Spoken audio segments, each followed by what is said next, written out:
Buenas. ¿Qué tal? ¿Cómo estáis? Me alegro mucho volver a veros aquí presencialmente, a los periodistas que asisten a la rueda, y les pido disculpas por empezar un poco tarde la rueda de prensa.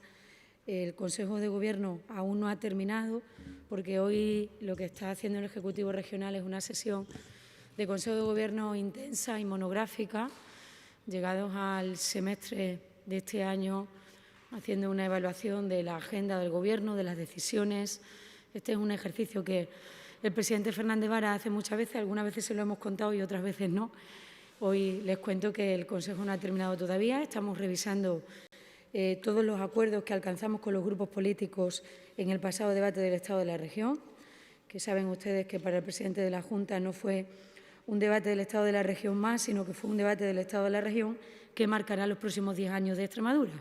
Y en ese sentido, a pesar de la mayoría absoluta de la confianza, el caudal de confianza que nos dieron los extremeños, saben que el presidente Fernández Vara es un presidente de consenso y que entiende que tiene que discutir y hablar con las fuerzas políticas de la región de estos proyectos que van a marcar el futuro de la próxima década en Extremadura. Eso es lo que hemos estado haciendo, lo que continúa haciendo el Consejo de Gobierno, y me incorporaré de nuevo a ese trabajo tras la rueda de prensa de hoy. En ese sentido, en ese repaso de todos los acuerdos transformados en propuestas de resolución que obtuvieron la mayoría de la Cámara, de acuerdo con los grupos políticos, hemos acordado hoy solicitar a la presidenta de la Asamblea de Extremadura la constitución de una subcomisión, le llamamos nosotros en el acuerdo del Consejo de Gobierno, pero ellos lo adaptarán conforme al reglamento de la Cámara indique, en el seno de la Comisión de Asuntos Europeos de la Asamblea de Extremadura, para el estudio y seguimiento del control de todos los fondos europeos que, como saben, van a marcar la próxima década en Extremadura y, por tanto, las decisiones del Ejecutivo extremeño en los próximos años. Estoy hablando de la ejecución del Programa Operativo 14-20 en su fase N+3, que es donde estamos ahora mismo. Estoy hablando de la ejecución de los fondos REACT-EU. Ayer mismo, en el Pleno de la Asamblea de Extremadura, contestamos una pregunta de los grupos en este sentido. Estoy hablando del nuevo Programa Operativo 21-27 FED del Fondo Social Europeo, la nueva PAC y el FEADER, y estamos hablando del desarrollo en Extremadura de los fondos Next Generation. Quiero decirles con esto, la Asamblea de Extremadura recibirá este mandato y este acuerdo de la Junta de Extremadura y luego, en aras a la independencia de los poderes del Estado, la Asamblea de Extremadura, que es el poder legislativo de nuestra comunidad autónoma, procederá conforme estime su presidenta, su órgano de gobierno, que es la mesa de la Asamblea de Extremadura, y conforme diga su reglamento. Nos da igual que se llame comisión, subcomisión, comisión de estudio. Lo que queremos es tener un sitio allí en el Parlamento donde los miembros del Gobierno de la Junta de Extremadura irán en una dación de cuenta que probablemente no tenga ninguna otra región de nuestro país, para que el arco parlamentario conozca el devenir, la ejecución y las decisiones sobre todos los fondos de recuperación que van a venir a nuestra comunidad autónoma para el progreso de Extremadura y para la mejor salida de la crisis COVID-19 de nuestra región para el conjunto de los ciudadanos. Ese es uno de los acuerdos de hoy, que forma parte de ese análisis que hemos estado haciendo de los acuerdos del debate del Estado de la región, y otras de los acuerdos, de las decisiones importantes del Consejo de Gobierno de esta mañana son las siguientes. La primera de ellas es que iniciamos hoy los trámites para una nueva ley de medidas en la comunidad autónoma. Saben que una ley de medidas es una ley que contiene cambios en otras muchas leyes y normas, por eso se llama ley de medidas. El objeto de esta ley es mejorar los procesos de respuesta administrativa a la ciudadanía. Saben que esta es una prioridad de la agenda del presidente Fernández Vara, y lo vamos a hacer en dos vías, con la inclusión de nuevas medidas y con la revisión de las normas implantadas en la comunidad autónoma. Les estoy hablando de impulsos para facilitar la actividad empresarial en materia medioambiental, organizativa y de procedimiento administrativo. Reducir trabas burocráticas es un objetivo de este Gobierno en cuestiones de patrimonio, contratación y conciertos sociales, subvenciones personal, así como prestación de servicios y medidas tributarias.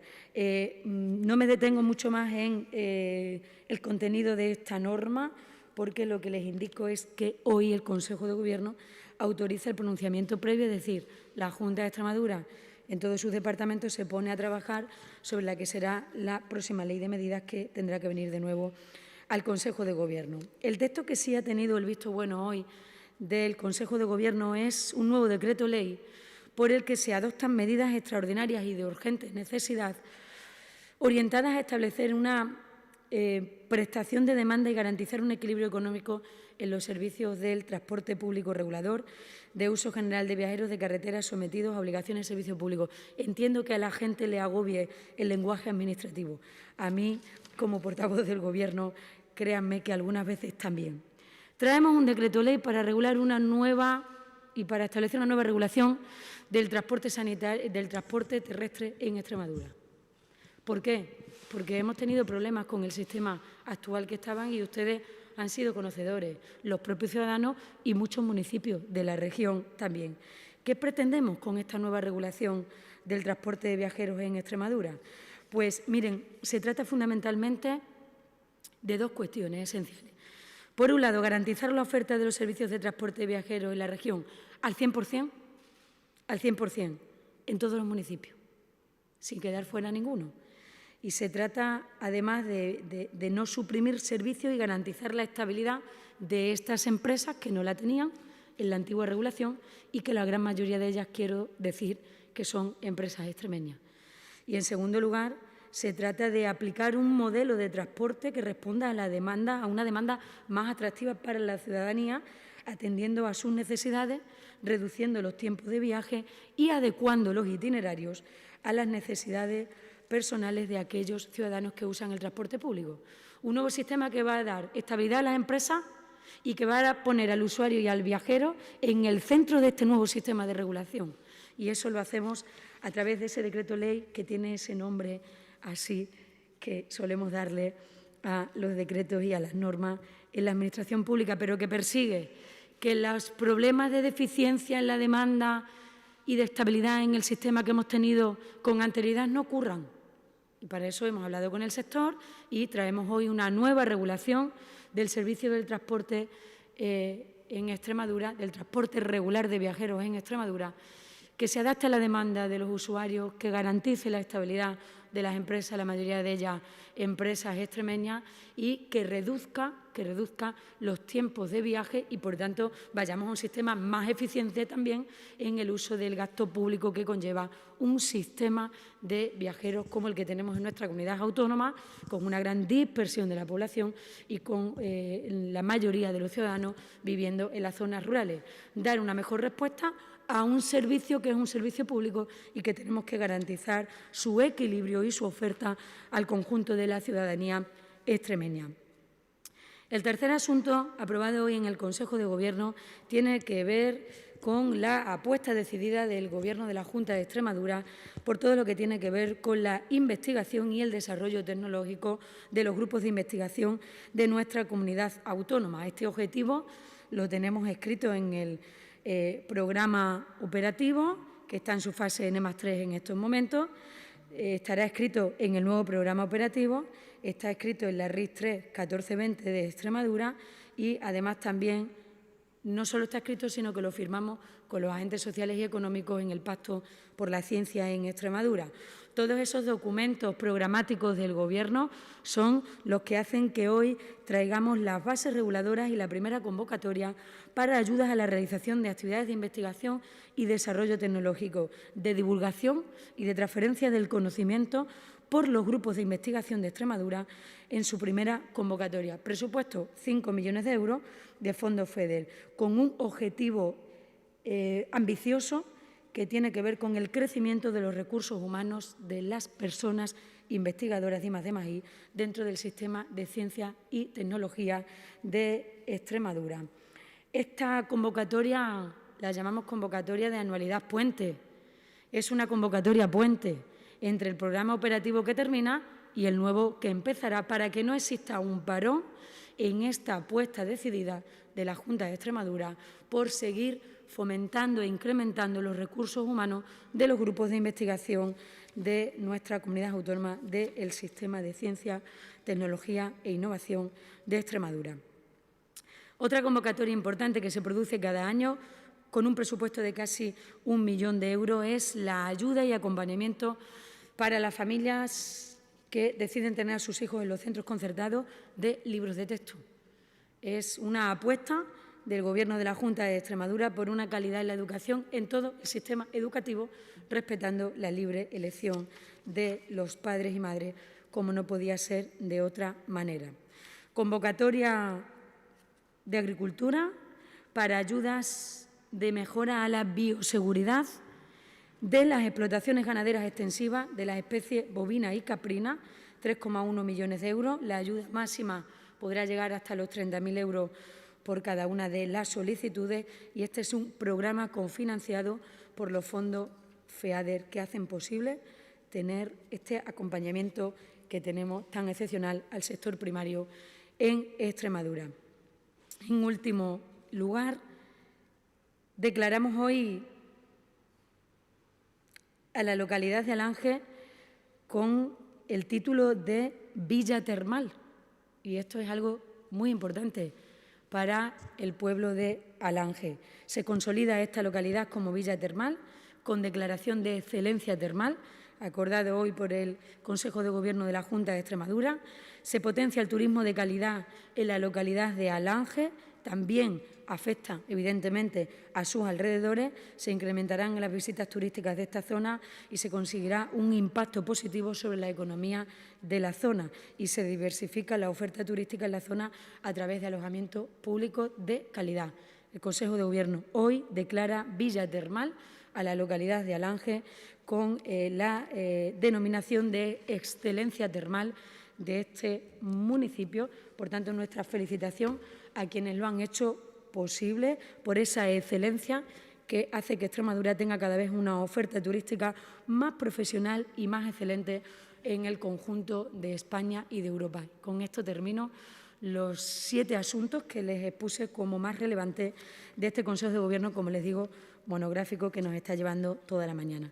Empezamos con las preguntas, Concha. Sí, buenas tardes, consejera. Buenas tardes también a los medios de comunicación, tanto a los que nos acompañan hoy de manera presencial como a los que lo hacen de manera virtual. Vamos a empezar el turno de virtual. Tiene la mano levantada Luis Moral, de Canal Extremadura Radio. Adelante. Sí, consejera, buenos días. Buenos días. 2 preguntas. En primer lugar, ¿cuándo va a entrar en vigor la ampliación del horario nocturno? Habida cuenta de que estamos a la espera de que se publique en el Boletín Oficial del Estado y todavía no se ha hecho, si prevé cuándo va a poder entrar en vigor esa ampliación del horario de los locales de ocio nocturno. Y, en segundo lugar, una valoración sobre el hecho de que la Policía Local de Plasencia asegure que va a recibir la segunda dosis de la vacuna de AstraZeneca a partir del 14 de junio, después de que se negaron a que se les inoculase el suero de Pfizer. Gracias. Si no he entendido mal, me pregunta por cuándo va a entrar en vigor el ocio nocturno y por un problema con la vacunación en el cuerpo de la Policía Local de Plasencia. Creo que lo he entendido, es que no hemos podido escucharle muy bien. Sí. No sé si está prevista una nueva comparecencia del vicepresidente segundo, me dice la directora de comunicación que no. Creo que comparecimos antes de ayer. Ayer comparecimos en el Parlamento y al término de la rueda desde la autoridad sanitaria le darán respuesta a las preguntas que me formula. ¿Alguna pregunta más virtual? No, pues pasamos. Quiero decirle que no hemos analizado hoy la evolución COVID, cómo va, pero este extremo que me pregunta de las vicisitudes, pero yo creo que hemos dado cuenta el miércoles por la tarde del posicionamiento de la Junta de Extremadura en el seno del Consejo Interterritorial de Salud respecto de esta cuestión, y lo que sí puedo decirle, sin entrar en las cuestiones específicas que nunca he entrado y no voy a entrar, porque eso lo hace la autoridad sanitaria de la vacunación y todo eso, es que Extremadura siempre va a respetar y cumplir las órdenes comunicadas que decida el Ministerio de Sanidad. Lo hemos hecho durante toda la pandemia y lo vamos a seguir haciendo. Y los que no lo hagan, que se lo expliquen a sus ciudadanos. Con nosotros que no cuenten para en este final de esta calamidad tan grande de la pandemia que venimos gestionando desde el Gobierno también, este ruido innecesario ahora al final de la pandemia. Hay quienes viven de ese ruido y hay otros gobiernos que lo que vivimos es de trabajar y de dar una respuesta certera y responsable a los ciudadanos de nuestra región. Y es lo que queremos seguir haciendo, con un proceso de vacunación en Extremadura que va a muy buen ritmo y nuestro reconocimiento siempre a los profesionales del Servicio Extremeño de Salud que lo están haciendo posible para que Extremadura tenga cada vez un mayor porcentaje de su población vacunada. Si ha habido un problema específico en Plasencia, donde usted me relata, yo voy a remitir a ese área de salud, que como usted sabe, en cada área de salud el director médico es el responsable de la vacunación de ese área y no tenemos ningún inconveniente, por supuesto, después de la rueda de prensa, en trasladarle la respuesta concreta de esa cuestión de la que me formulaba. Pero referido a los horarios del ocio nocturno, la pregunta concreta es si tienen establecidos de la Junta una previsión aproximadamente siquiera de cuándo va a poder entrar en vigor esa ampliación de los horarios. ¿Va a poder ser este fin de semana? ¿Este sábado podría ser, si se publica mañana en el BOE, por ejemplo? Ya le he dicho que no hay nada nuevo desde la comparecencia de ayer, 24 horas, del vicepresidente segundo y la comparecencia ante los medios de comunicación de hace 48 horas del vicepresidente segundo. Siempre que tengamos que tomar una decisión, que tengamos incluso que convocar un Consejo de Gobierno extraordinario, sea sábado, domingo, mañana, tarde, da igual, les vamos a comunicar a ustedes a través de los medios de comunicación y a los ciudadanos. Hasta este momento no hay ninguna otra cuestión de las que ya ha manifestado el vicepresidente segundo hasta esta rueda de prensa que le estoy diciendo. No la hay, ni ha sido objeto de discusión en el Consejo de Gobierno. Sí le digo, como premisa general que vale para esa pregunta y para todas las que tengan que ver con las decisiones tomadas o las que se vayan a tomar en un futuro, que Extremadura y la Junta de Extremadura no van a obstaculizar las órdenes comunicadas que decida el Consejo Interterritorial y proponga el Ministerio de Sanidad.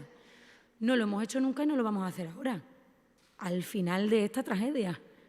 Parece una torpeza, ¿no?, quienes quieran ahora vivir de este ruido. Yo le insisto, nosotros, créame que tenemos una participación muy activa en el Consejo Interterritorial y el consejero Vergel, vicepresidente segundo de la Junta de Extremadura, interviene en todos los consejos con el ánimo siempre de buscar una respuesta homogénea, la mejor respuesta a una calamidad como esta que estamos viviendo, que requiere del consenso de los poderes públicos, no de lo contrario. Requiere del consenso, requiere de la sensatez, requiere de la lógica y requiere de cuanto menos ruido mejor. Entonces nosotros vamos a respetar siempre las órdenes comunicadas y esas órdenes comunicadas las vamos a transponer con nuestras competencias como Ejecutivo Autonómico a la realidad que tenemos en Extremadura, con una evolución que en estos momentos no es mala aquí del virus. Pero quiero recordarle que hubo otros momentos donde la evolución del virus aquí fue muy mala y el Gobierno siempre ha mantenido, el de la Junta de Extremadura, esta postura que yo le estoy diciendo.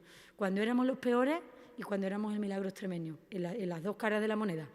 Entonces, yo creo que esa llamada a la sensatez de quienes quieren vivir del ruido con la gestión de la pandemia, incluso una vez ya pasadas las elecciones de algunos y todo, ¿verdad?, estaría bien que por el bien también del país y la no crispación que necesitan los ciudadanos pudiéramos hacer un esfuerzo todas las fuerzas políticas de este país.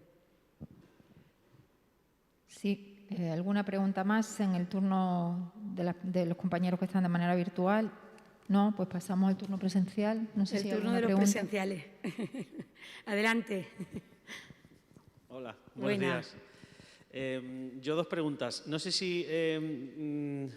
sé que es una petición a la presidenta de la Asamblea, pero no sé si más o menos se tiene estimada la periodicidad de reunión de esa subcomisión que se va a constituir para los fondos europeos y cuándo podría, digamos, arrancar. No sé si en esa petición hay marcados algunos plazos, como la periodicidad o la puesta en marcha.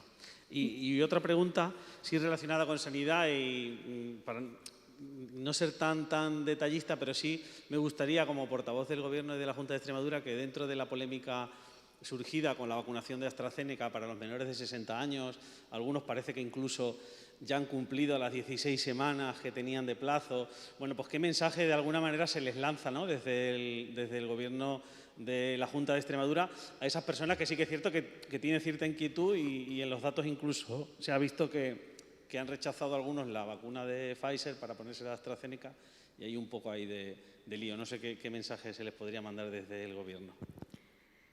La primera cuestión que me realiza, nosotros en la moción, que podemos pasaros una copia como acuerdo del Consejo de Gobierno, que va a ser registrada en esta mañana, si es posible, en la Asamblea de Extremadura con un oficio mío como responsable de las relaciones entre el Ejecutivo y el Legislativo, no decimos más que lo que yo le he relatado. Luego, la Asamblea de Extremadura no es nuestra casa. Allí amoldarán esta solicitud que hace el Gobierno a, como le digo, el órgano de gobierno de la Cámara, que es la mesa de la Asamblea, donde discutirán esta propuesta del Gobierno y determinará la presidenta cuál es la fórmula. Sí le digo, por mi experiencia parlamentaria, que la Asamblea de Extremadura tiene control en el Ejecutivo y propuesta e impulso a la acción del Gobierno a través de dos vías. El Pleno, que se celebran 2 al mes, y las comisiones parlamentarias, que son permanentes. Luego están las comisiones que no son permanentes, que pueden ser de estudio o de investigación y que además tienen que ser refrendadas por el Pleno o no, como ocurrió ayer, por ejemplo, con la comisión de investigación, que finalmente no salió adelante. Entonces, nosotros, ¿dónde estamos diciendo que se establezca este grupo de control y seguimiento de los fondos? En una de las comisiones permanentes. Las comisiones permanentes se establecen al inicio y apertura de la legislatura y normalmente las comisiones permanentes, digamos que vienen pareja a la propia estructura del Gobierno, para que así, de una manera sectorial, las fuerzas políticas puedan hacer una fiscalización de la acción del Gobierno en cada uno de los departamentos de la Junta de Extremadura. Quiero decirle, hay una comisión de igualdad y portavocía en el Parlamento y es donde todas las políticas de mi consejería se someten a o bien el impulso o bien la fiscalización de los grupos. Así como existe una comisión de asuntos europeos en el Parlamento, igual que existe la de igualdad o la de educación o la de agricultura, es en el seno de esa comisión permanente de las que celebran sesión todos los meses para el control y fiscalización de los grupos al Gobierno, donde nosotros queremos incluir esta iniciativa que me atrevería a decir que no existe ahora mismo en España y que viene a responder de la manera en la que el presidente Fernández Vara, además de tener mayoría, a pesar de tener, mejor dicho, mayoría absoluta, quiere hacer. Es decir, todo lo que nosotros tuviéramos que aprobar de los proyectos y de los nuevos dineros europeos que van a venir, tenemos 34 parlamentarios para aprobarlo. Pero entendemos que ese dinero va a estar mejor si lo hablamos con los grupos y si hay un control y seguimiento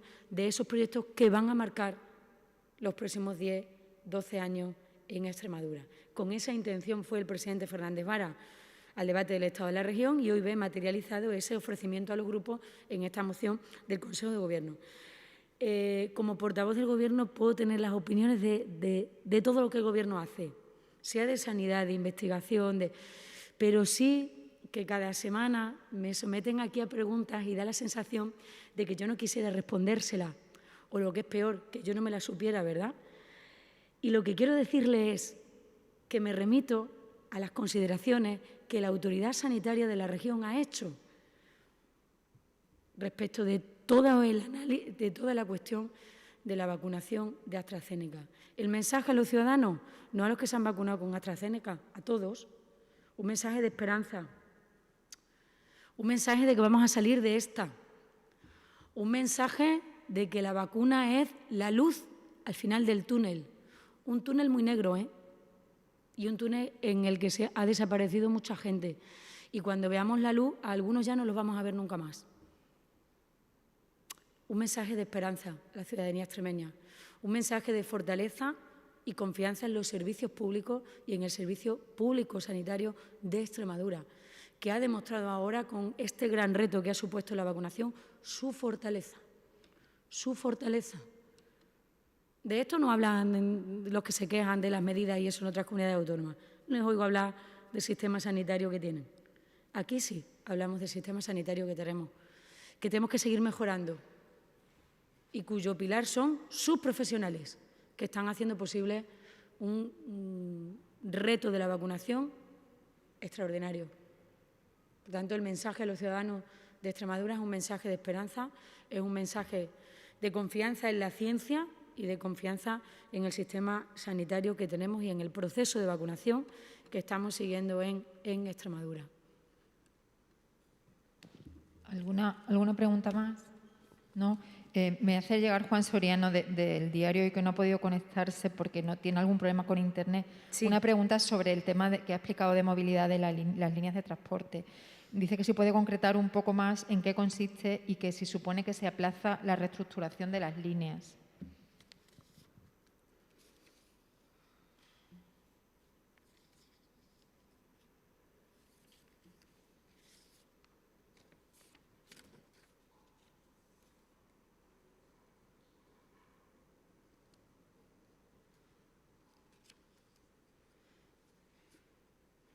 Es un nuevo sistema el que vamos a poner en marcha. No tiene nada que ver con lo que estaba establecido hasta ahora. Lo que teníamos establecido hasta ahora nos quedaban algunos pueblos que no pasaba el autobús, para hablar en un lenguaje coloquial que en el que yo me explico mejor. Algunos pueblos no pasaba el autobús. Hay otros ciudadanos en Extremadura que cuando cogen el autobús para ir a una distancia corta de su municipio porque tiene que ir a hacer un servicio que en su municipio no tiene, que creo que es un ejemplo muy real, da una vuelta y tarda en llegar al sitio no sé cuánto tiempo. Eso es de lo que se trata, de no quedar ningún pueblo fuera, de dar una estabilidad a la parte de obligación de servicio público de las empresas que gestionan el servicio público, pero también solvencia en la otra parte. Y esa solvencia en la otra parte pretende mejorar la demanda real de los usuarios de este transporte en Extremadura, respecto de los tiempos y respecto de que ninguna localidad se quede sin este servicio. Había problemas, ustedes lo conocían, hemos oído a los alcaldes decir se ha hecho una reestructuración que quedaba fuera a mi municipio o que donde antes pasaban 2, ahora pasa 1. La especificidad del modelo, con posterioridad a la rueda de prensa, le mandamos, pero acabamos de aprobar hoy un decreto que tendremos que ratificar en un mes en el Parlamento y este es un sistema que evidentemente tenemos que explicar la letra pequeña del mismo en una dación de cuentas que hará la propia consejera de Transporte, que explicaremos también en el Parlamento, que tendremos que explicarle a los alcaldes. Quiero decirle que hoy aprobamos este decreto ley con esos objetivos fundamentales que yo en un lenguaje más coloquial y menos administrativo les ponía. Pues muchas gracias a todos. Gracias.